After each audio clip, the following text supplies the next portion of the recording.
O Tribunal de Justiça do Amazonas implantou o projeto Justiça Restaurativa. O objetivo é colocar frente a frente adolescentes em conflito com a lei e suas vítimas, buscando a solução dos conflitos decorrentes do ato infracional. E sobre esse assunto nós vamos conversar agora com o juiz Luiz Cláudio Chaves, titular da Vara de Execução de Medidas Socioeducativas.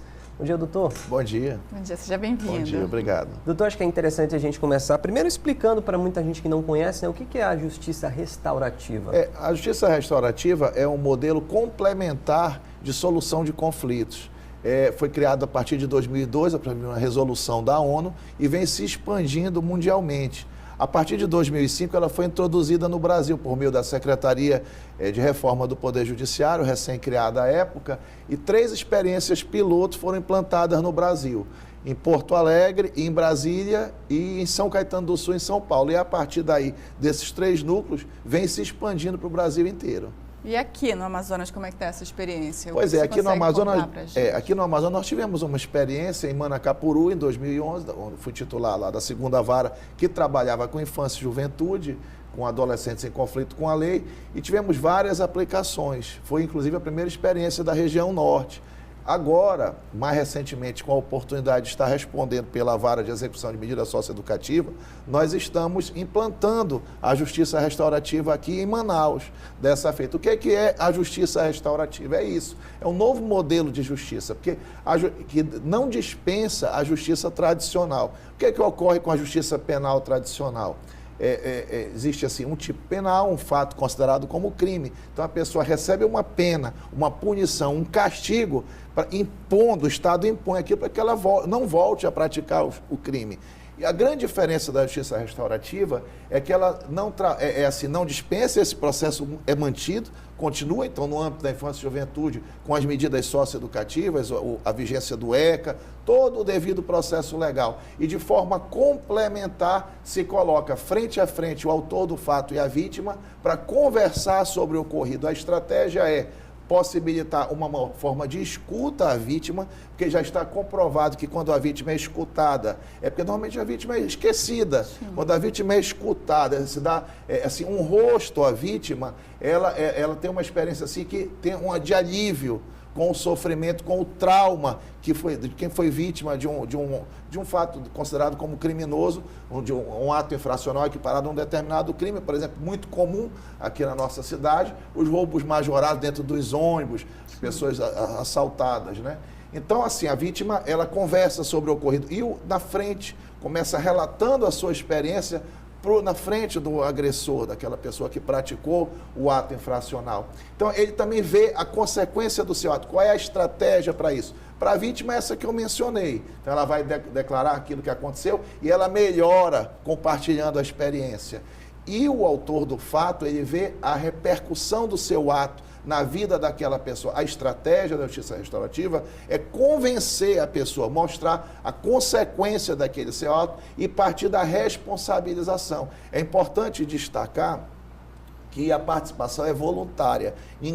Como é um método, não é um método alternativo, é um método complementar, não está dispensado o processo principal. Então, vai haver todas as alternativas legais do processo tradicional, mas com essa estratégia de restaurar a relação entre as pessoas. Então, é importante destacar, assim, que o poder do exercício da justiça não pode estar na mão apenas de juristas, de pessoas conformadas, na mão da comunidade. Então, ela é praticada de forma mais conhecida no Brasil através dos círculos restaurativos, onde tem pessoas da comunidade, onde tem 2 facilitadores especialmente capacitados, que não precisam ter formação jurídica, familiares de ambas as partes, tanto do agressor quanto da vítima. A estratégia é essa, é convencer a pessoa a não reincidir na prática daquele ato infracional. Você pode levar lá uma reflexão, né? Exatamente. Mas isso vale para todo tipo de crime, inclusive para os assassinatos, por exemplo? Vale. Isso, inclusive, a experiência nossa aqui do Brasil